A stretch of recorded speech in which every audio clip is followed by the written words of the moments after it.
Sir ਅੱਜ 14 ਅਗਸਤ ਤੇ 14 ਅਗਸਤ ਨੂੰ ਕੀ ਹੋਇਆ ਸੀ? ਸਰ ਪਾਕਿਸਤਾਨ ਆਜ਼ਾਦ ਹੋਇਆ ਸੀ। ਕਿੰਨੇ ਆਜ਼ਾਦ ਕਰਾਇਆ? ਬਾਬੇ ਕਾਜ਼ੇ ਆਜ਼ਮ ਨੇ।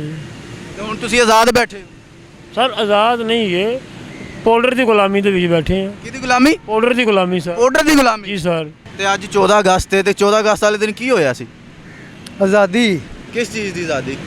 ਪਾਕਿਸਤਾਨ ਆਪਣਾ ਆਜ਼ਾਦ ਹੋਇਆ ਸੀ। ਕਿੰਨਾ ਕਰਾਇਆ ਸੀ?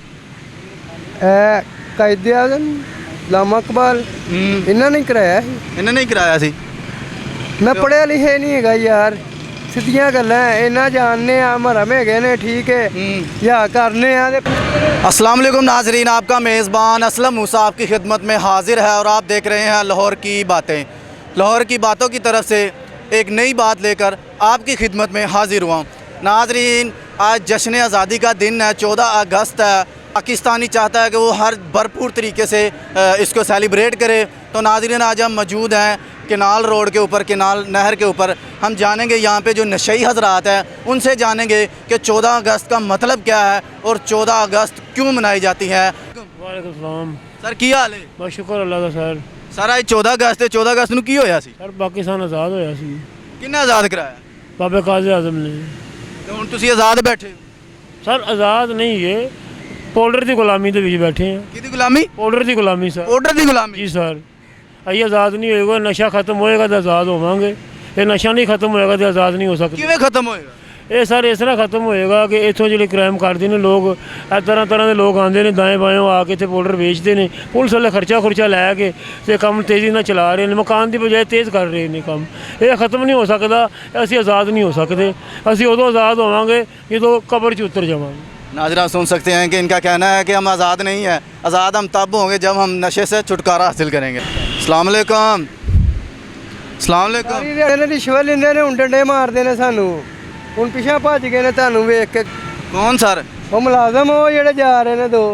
अच्छा ਹਾਂਜੀ ਤੇ ਕਿਉਂ ਤੁਹਾਨੂੰ ਨਸ਼ਾ ਕੌਣ ਦਿੰਦਾ? ਨਸ਼ਾ ਯਾਰ ਅਸੀਂ ਲਿਆਈਦਾ, ਕਦੀ ਇੱਥੋਂ ਲੱਭ ਜਾਂਦਾ, ਕਦੀ ਦਰਿਆ ਤੋਂ ਜਾ ਕੇ ਲਿਆਈਦਾ। ਤੇ ਅੱਜ 14 ਅਗਸਤ ਤੇ 14 ਅਗਸਤ ਵਾਲੇ ਦਿਨ ਕੀ ਹੋਇਆ ਸੀ? ਆਜ਼ਾਦੀ ਕਿਸ ਚੀਜ਼ ਦੀ ਆਜ਼ਾਦੀ? ਪਾਕਿਸਤਾਨ ਆਪਣਾ ਆਜ਼ਾਦ ਹੋਇਆ ਸੀ। ਕਿੰਨਾ ਕਰਾਇਆ ਸੀ? ਇਹ ਕਾਇਦੇ ਆਜ਼ਮ ਲਾਮਾ ਇਕਬਾਲ ਇਹਨਾਂ ਨੇ ਕਰਾਇਆ ਸੀ। ਇਹਨਾਂ ਨੇ ਹੀ ਕਰਾਇਆ ਸੀ।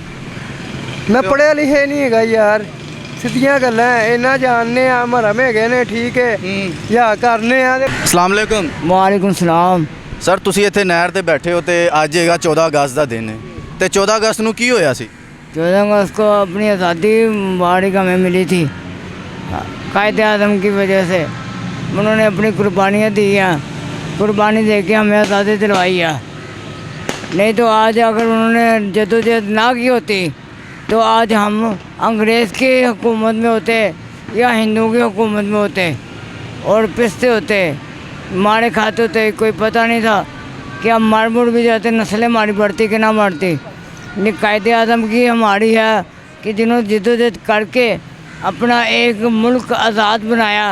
यहाँ पे आज़ादी है, बाहर के मुल्कों में आज़ादी भी नहीं है, जहाँ पे जो मर्जी बंदा जैसे मर्जी इंजॉय करे या जो मर्जी करे, कोई रोक टोक नहीं ਤੇ है। 14 ਅਗਸਤ ਮਨਾ ਰਹੇ, ਕੀ ਮਨਾਣੀ ਚਾਹੀਦੀ ਹੈ? ਮੁਹर्रम भी आ गए ना। मुहर्रम में एहतराम करना चाहिए, जो बातें बूझी हैं वो ना बजाए, बंदा एहतराम से बनाए।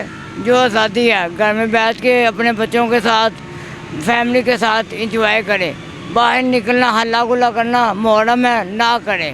नाज़रीन आप सुन सकते हैं कि ये नहर पे बैठ के नशा करते हैं, लेकिन ये बातें इस तरह की कर रहे हैं कि पढ़े लिखे लोग हैं जो उनसे भी ज़्यादा अच्छी अच्छी बातें कर रहे हैं। तो बाकी देखते हैं नाज़रीन, एक और बैठे हुए हैं तो इनसे जानते हैं। अस्सलाम वालेकुम। ਵਾਲੇਕੁਮ ਸਲਾਮ ਜੀ। सर की हाल है? ਅਲਹਮਦੁਲਿਲਾ ਸਰ।